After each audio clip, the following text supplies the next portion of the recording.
This channel does not promote any violent, harmful, or illegal activities. All content provided by this channel is meant for an educational purpose only.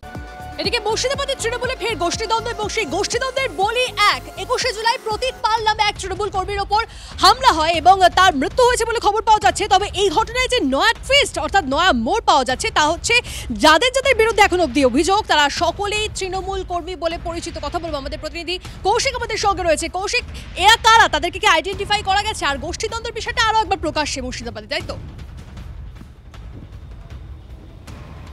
একদমই, দেখো, তাদেরকে identify করা গেছে। যাদের বিরুদ্ধে অভিযোগ দায়ের হয়েছে যে 6 জনের বিরুদ্ধে বলা হচ্ছে, এবং সেই 6 জন কিন্তু তৃণমূল কর্মী হিসেবে এলাকায় পরিচিত।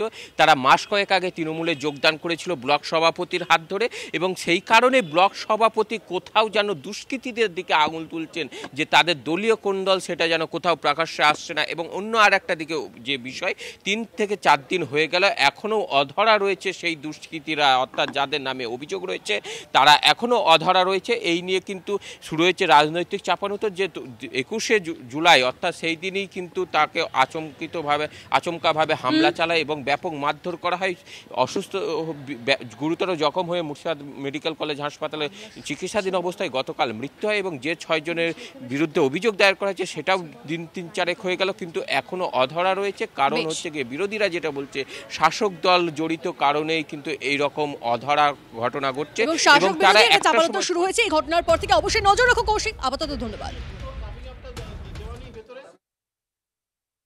সাগর নামে একটা ছেলের সরকারি চাকরির আবেদন করে, তার চাকরি হয়তো হবে পুলিশ ভেরিফিকেশনে আটকে যায়, তার জন্য তার হুমকি দেয় বিজেপির লোক যে এই কেস তুলে নে, আনলে তোদের মারা ধরা করা হবে। আচ্ছা, এটার মধ্যে কি রাজনৈতিক কোনো ব্যাপার আছে? হ্যাঁ, রাজনৈতিক ব্যাপার আছে। মানে রাজনৈতিক আমার গোটা অঞ্চলে কয়েকটা ভূত পেয়েছে বিজেপির, আমাদের ভূতটাও বিজেপিতে জিতে যাওয়ার জন্য তাদের জন্য সাধারণ কয়েকটা লোক যে আমরা তৃণমূল আছে আমাদের উপর বহুত ধরনের হুমকি এবং অত্যাচার করার বহুতভাবে চেষ্টা করে। আমরা মারধর খেয়েও চুপচাপ থাকি, কিন্তু এই তারিখে আমার ওই পতিত ভাই থেকে এমনভাবে নৃশংসভাবে মারিছে যে তাতে তার প্রাণে মারা গেছে। পতিত পাল বেশ কয়েকজন দুষ্কৃতীকে চিনতে পারেন, তাদের নামে অলরেডি এফআইআর হয়েছে। আমরা পুলিশকে বলেছি যে দ্রুত তাদেরকে গ্রেপ্তার করে দৃষ্টান্তমূলক শাস্তি যাতে হয় তার ব্যবস্থা করার জন্য বলেছি, এবং প্রশাসন সে ব্যবস্থা করছে।